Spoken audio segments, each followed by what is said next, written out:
قدرمندو نننۍ غونډه زمونږ ستاسو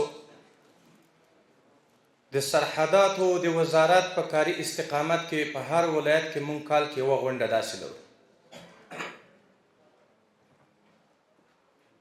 تر څو د خپلو ولسونو له حال نه د هغوی له مشکلاتو نه له ستونزو نه ځانونه خبر کړو ځکه د سرحداتو وزارت دا د نظام او د ولس تر مابینه د فول حیثیت لري هغه ستونزې چې د ولسونو نه حل کیږي مشکل سره مخ وي هغه د سرحداتو د وزارت لخوا نه لله الحمد هرې ادارې ته په مستقیم ډول ورتلی شي او هغه قابل غور ګرځېږي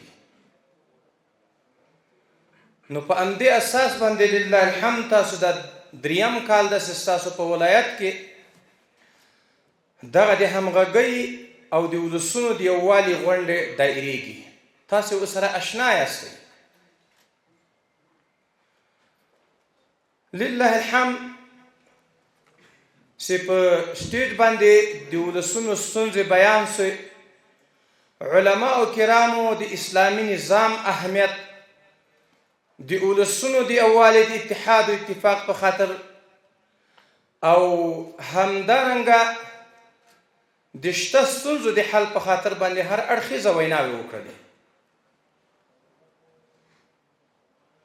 زه یو مختصر غونته گزارش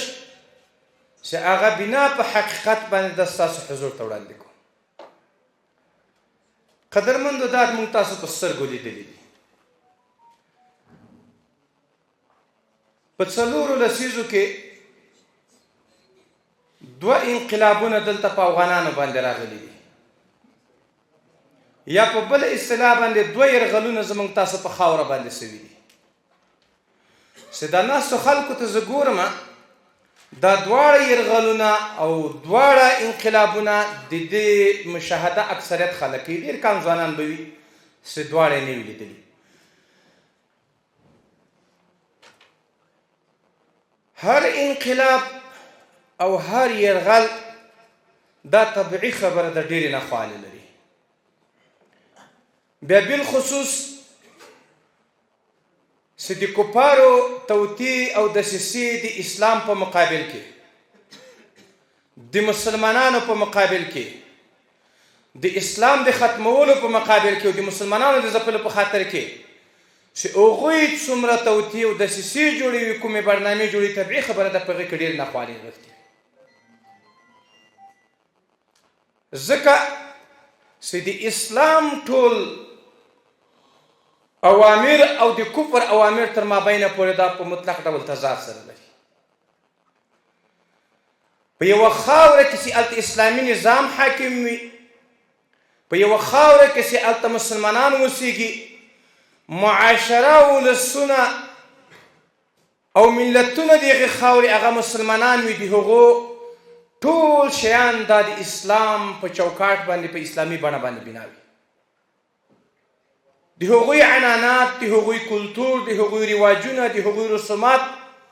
د هغوی اخلاق افعال کردار عقیده معاشره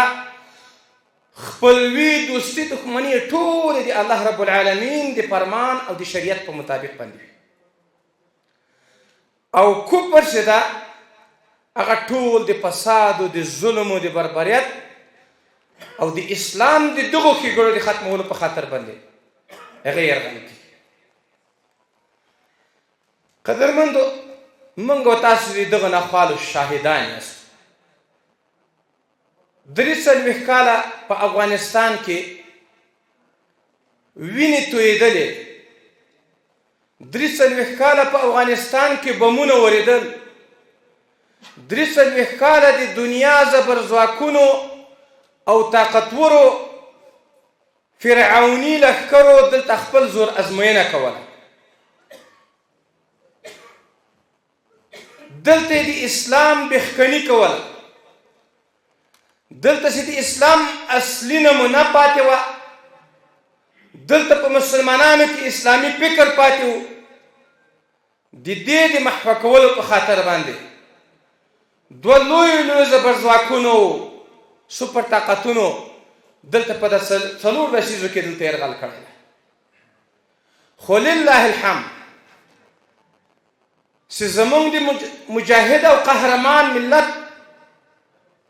او زمونږ شهید پرور او د قرباني ولسونو لله الحمد دواړه